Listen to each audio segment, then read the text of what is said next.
On our right flank, the 36th Artillery supported the 45th Division. This assault struck at the last line of hills barring the approach to the upper Volturno Valley. Casualties were high. In a single day, the 6th Corps lost 545 men. One regiment lost 3 battalion commanders in 12 days. In early October, American-Japanese fighters of the 100th Infantry Battalion arrived at Alvignano. Composed entirely of second and third generation Americans, this outfit was alerted for immediate action in the 34th Division zone. All along the front, we killed and captured enemy rear guard forces who fought delaying action. By 18th October, the 3rd and 34th Divisions were converging on Draconi. Throughout the day, the 3rd Division shelled Dragoni.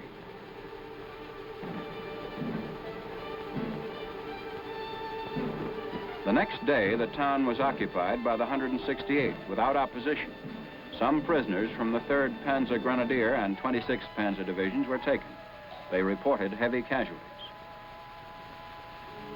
From another Italian town reduced to rubble, another group of homeless refugees were evacuated to the rear.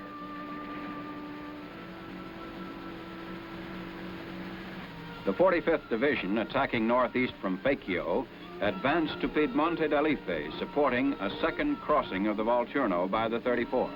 45th Artillery barraged a small village, while the 34th fired on the Alife-Piedmonte road. The infantry pushed over rough terrain. By 20th October, Piedmonte d'Alife and the nearby town of Alife were both occupied. Our forward troops were pressing the enemy close. But now, in order to keep men, vehicles, and supplies moving, a great battle of reconstruction began. A treadway bridge constructed with the aid of a mobile crane. Our advance depended on our engineers. They worked fast.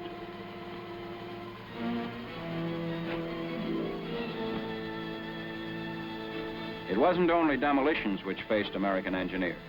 There was continuous rain, culverts to be dug, entirely new roads constructed. The war in Italy has been frequently called the War of Roads and Bridges. Infantry and engineers fought as a team. Enemy demolitions were calculated to hold us up for more than 24 hours. But in a matter of a few hours, bridges and approaches were in operation again. Purifying drinking water, frequently polluted by the enemy, was another task for our engineers. In one day, they could provide 20,000 gallons of drinkable water for use by frontline troops. Another service, showers for the 34th near the battlefront with hot water. This portable unit moved with the advance of the troops. The 45th Division, in action ever since it landed at Salerno, withdrew into Corps Reserve. The 34th and 3rd pushed northward, driving for the Capriati of Volturno and for the opening in the mountains near Mignano, known as the Mignano Gap. Elements of the 34th, held back by the enemy for 2 days, entered Prata the 29th October. Inhabited dwellings were blown up without warning by the Germans in an attempt to block the road through Prata. A few broken bodies of helpless villagers could not hold back in advance. A third crossing of the winding Volturno was just ahead. On our left flank, the 3rd Division on 27th October advanced over the heavily mined road to Pietrovillamo. Medics of the 3rd Division gave wounded German soldiers more consideration than they bargained for. Civilians also needed medical care. General Truscott's 3rd Division fighters had driven the enemy from several mountain heights. They were showing signs of exhaustion. To ease supply difficulties, an oil pipeline was built by 3 engineer companies. All types of fuel, with the exception of lubricating oil, were piped through. By storing gas in 5-gallon containers, large, vulnerable gas depots were eliminated. In the Venafro area on 3rd November, the 6th Corps crossed the Volturno for the 3rd time. The 3rd Division continued to press against Mignano. 504th Parachute Infantry on the right drove high into the mountains and guarded 5th Army's right flank. The 34th Division above Capriati crossed the river north of Venafro. The 45th Division moved up from Corps Reserve through Venafro and drove to push the Germans from the mountains beyond. Once more, our engineers faced the task of bridging the Volturno. Wind and rain continued. On 4th November, the Volturno, lashed by a wind of hurricane velocity, changed overnight into a raging torrent. Against all difficulties, bridges had to be replaced quickly to keep supplies moving. Wherever possible, light vehicles crossed over the riverbed. The November rain came down unceasingly. Bivouac areas became flooded fields of mud. Military operations came almost to a standstill. Roads were stretches of mire that became deeper as we pushed into the mountains. Streams flooded over their banks, washed away temporary bridges and bypasses. All along the front, vehicles bogged down in mud. It was a back-breaking job to drain the almost liquid mud from the roads. The forward movement of men and supplies became slower and slower. In the mountains, water gushed across the surfaced roads and roadbeds were washed out. By mid-November, transportation was almost at a standstill. Precious time lost, which the Germans used skillfully to build a new, strong line of defense. The German winter line in the mountains above Mignano and Venafro. An immediate offensive against this line was impossible. There was too much work to be done behind our line, on bridges made useless by the enemy and the weather, on roads which were constantly a serious problem. Rock quarries supplied tons of crushed stone needed to fill in mud-soaked roads. From the front to far behind the lines, preparation went on for the Fifth Army offensive against the German winter line. In the mountains were miles of trails over which supplies could be carried only on the backs of mules. The average Italian mule could support 220 pounds. 250 mules were required to supply the basic needs of an infantry regiment in the line.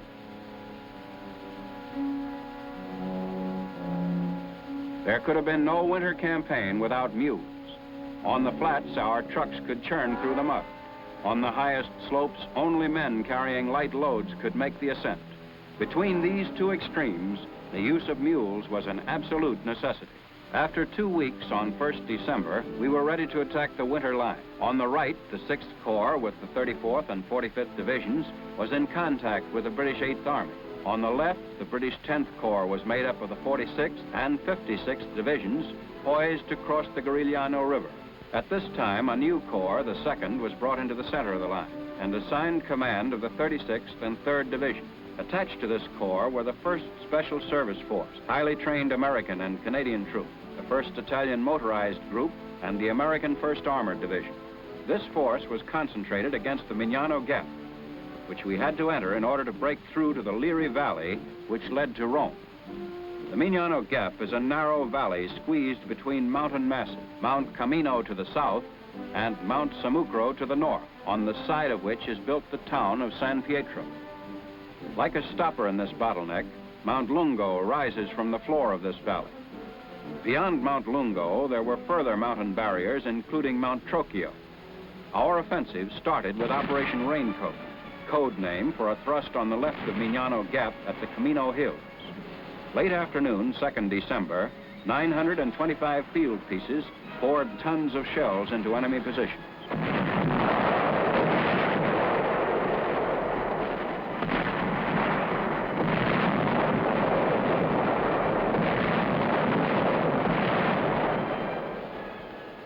Backed by this strong artillery support, the 1st Special Service Force captured Mount La Defensa and Mount La Rematagna.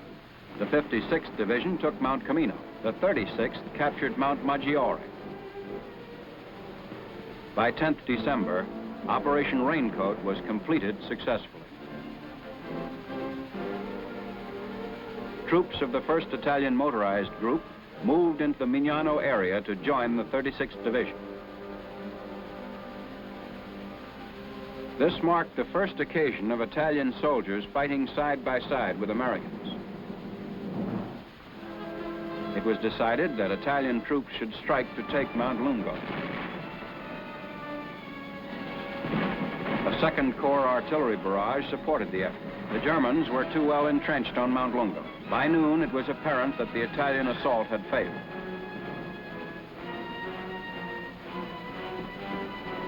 Losses were so excessive that further operations against Mount Lungo were postponed for the time being. Instead, we decided to take the town of San Pietro at the foot of the mountains. Now, our artillery pounded and repounded the enemy defenses guarding San Pietro.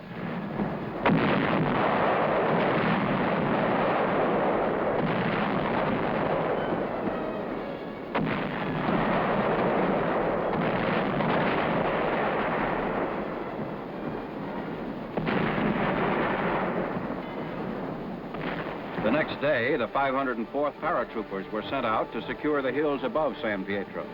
Mules carried their weapons and ammunition up the steep slopes.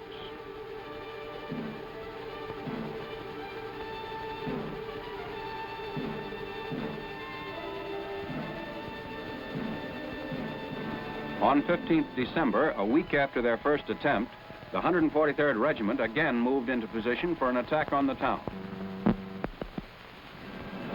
German planes came over to dive bomb our positions. Smoke screens were thrown up to conceal our movements.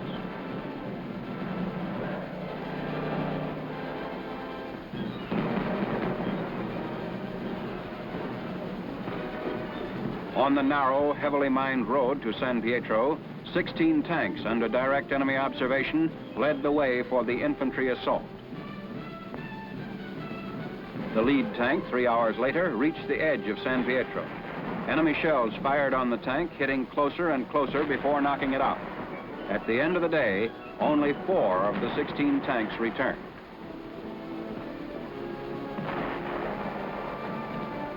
Enemy decision to abandon San Pietro came after we'd won Mount Lungo. On 17th December, our lines moved into the town.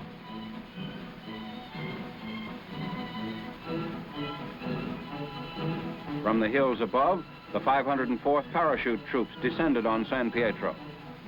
No matter how hasty their retreat, the Germans never failed to leave their mines and booby traps in the rubble of a destroyed Italian town. Few prisoners were taken in the battle for San Pietro. The German withdrawal was well executed. It was a costly battle. The 143rd Regiment alone required 1,100 replacements. Many companies lost all their officers. Enlisted men led those battered units forward. This was the scene of 3 weeks of the bitterest fighting on the 5th Army front. For 17 days, the target for the heaviest artillery concentration of the Italian campaign. The people of San Pietro came out of the caves in which they had hidden for weeks. They found little of their belongings to salvage. 2 days after the battle, General Eisenhower visited the San Pietro area for a conference with division commanders.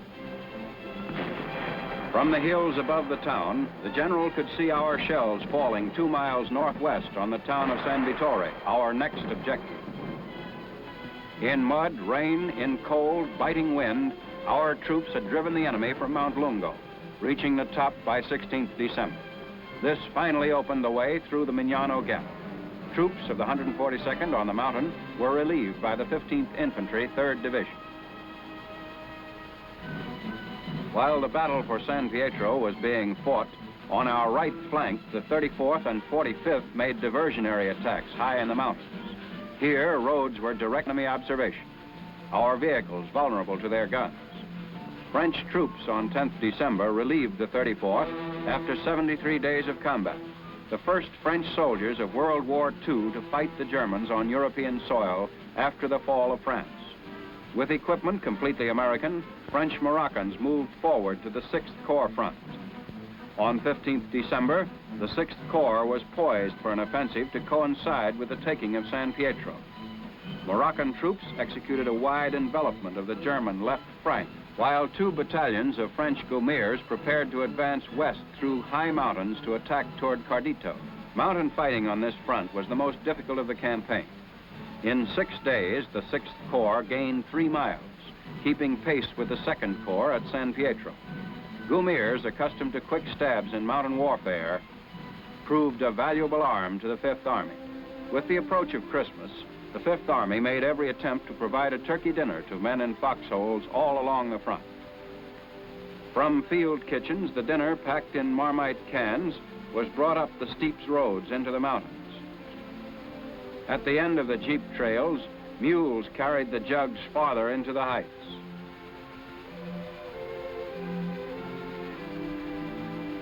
Higher, where terrain was too rough for mules, soldiers brought up turkey and Christmas mail by hand. Christmas Day, 1943, at the front, 45th Division Sector. Along the entire Fifth Army front, the holiday of good cheer was celebrated in the cold, desolate Italian mountains.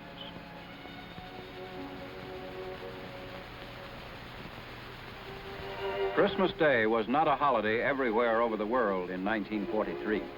On 28th December, the bodies of 3rd Division dead, killed defending Mount Lungo, were carried down the mountain. Because of the difficult terrain, it was 3 days before they could be brought down for burial.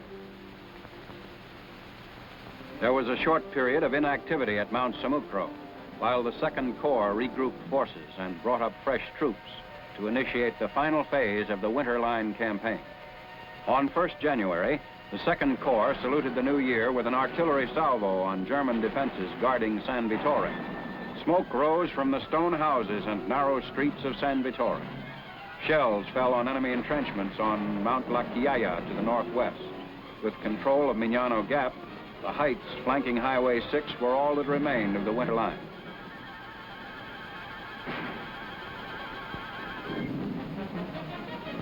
Following the opening attack, 3 more attacks beat against the remaining enemy positions. Mortar and artillery fire burst out over the entire Second Corps front.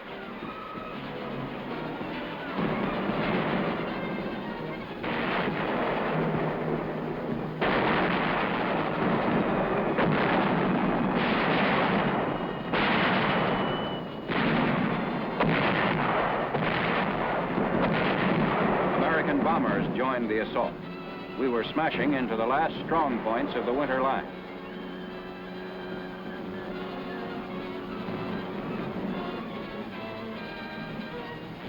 The 168th Infantry outflanked Mount La Chiaia and struck west to capture Savaro on 12th January.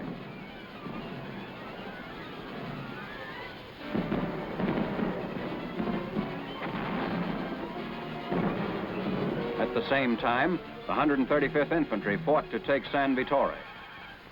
After 3 days, on 7th January, the last of fierce street fighting ended. The town, although severely damaged, was not as hard hit as San Pietro. In the Winter Line campaign, we had taken a large toll of enemy equipment and captured over 2,000 soldiers.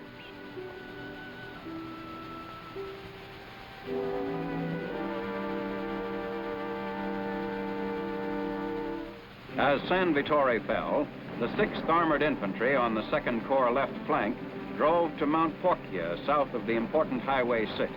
3 German infantry companies of the Hermann Goering Panzer Division were rushed in by the enemy to hold the mountain. Though the Germans created some confusion, our reinforced troops held on to their guns. On 7th January, with tank and artillery fire blazing behind them, our infantry reached the crest of Mount Porcia. 8 days later, our 135th Infantry reached the top of Mount Trocchio, the last height of the Winter Line. Now the Fifth Army stood before Cassino, guarding Highway number 6, the road to Rome. Here, tall, cliff-faced mountains, like an endless row of fortresses, cut across Italy. Around this natural barrier, the Germans built a new line. The main anchor of this line was in the ring of high mountains around Cassino. The town lay at the foot of Monastery Hill. At the top of the hill, overlooking the town, was the historic abbey, founded in the year 529. Built as a refuge for work and prayer, this impressive monument contained many medieval treasures. The Nazis removed for what they called safekeeping. The enemy denied that the abbey was being used for any military purpose whatsoever. But with the occupation of the abbey, the Germans were in full control of Cassino, as this captured film shows.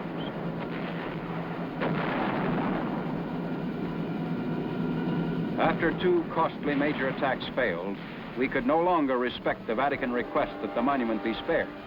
Leaflets were fired warning Italians to evacuate.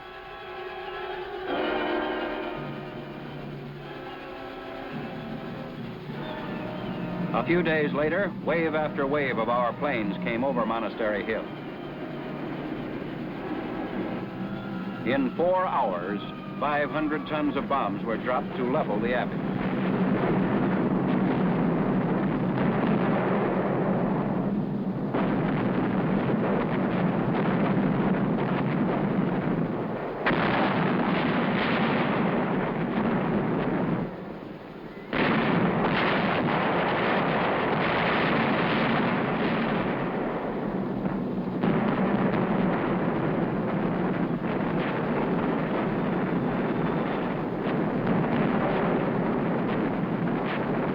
The enemy waited until the bombs stopped falling and our guns were silent, then crawled out of their holes and filtered back into the ruins of the abbey.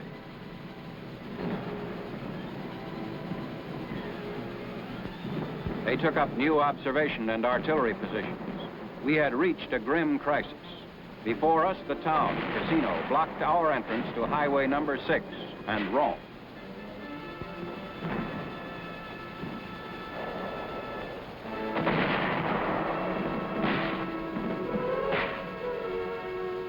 Four months of fighting against almost every obstruction known to warfare. A struggle too long, too bitter to be fought to a standstill by an old Italian town in the hands of an enemy. For the Fifth Army advance to continue, Cassino had to be ours, even if it meant blasting the town off the face of the earth.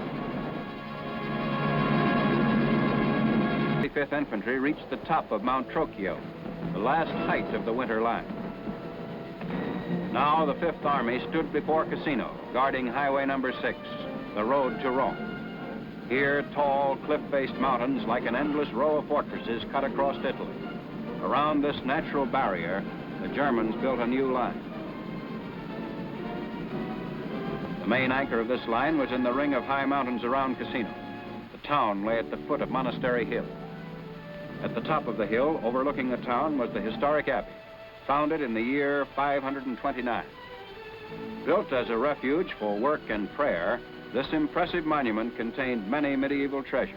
The Nazis removed for what they called safekeeping.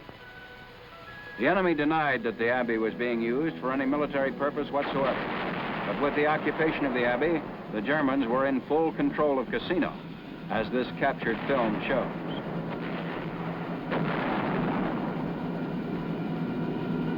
After 2 costly major attacks failed, we could no longer respect the Vatican request that the monument be spared. Leaflets were fired warning Italians to evacuate.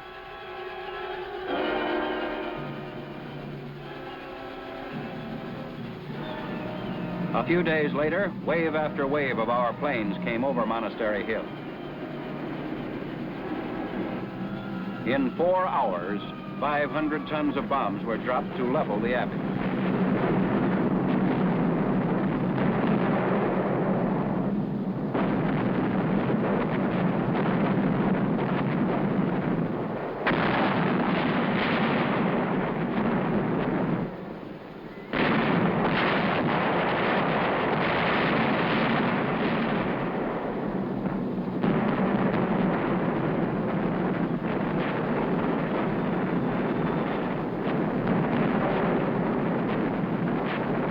The enemy waited until the bombs stopped falling and our guns were silent, then crawled out of their holes and filtered back into the ruins of the abbey.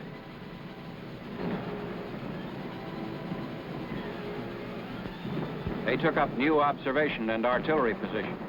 We had reached a grim crisis. Before us, the town, Cassino, blocked our entrance to Highway number 6 and Rome.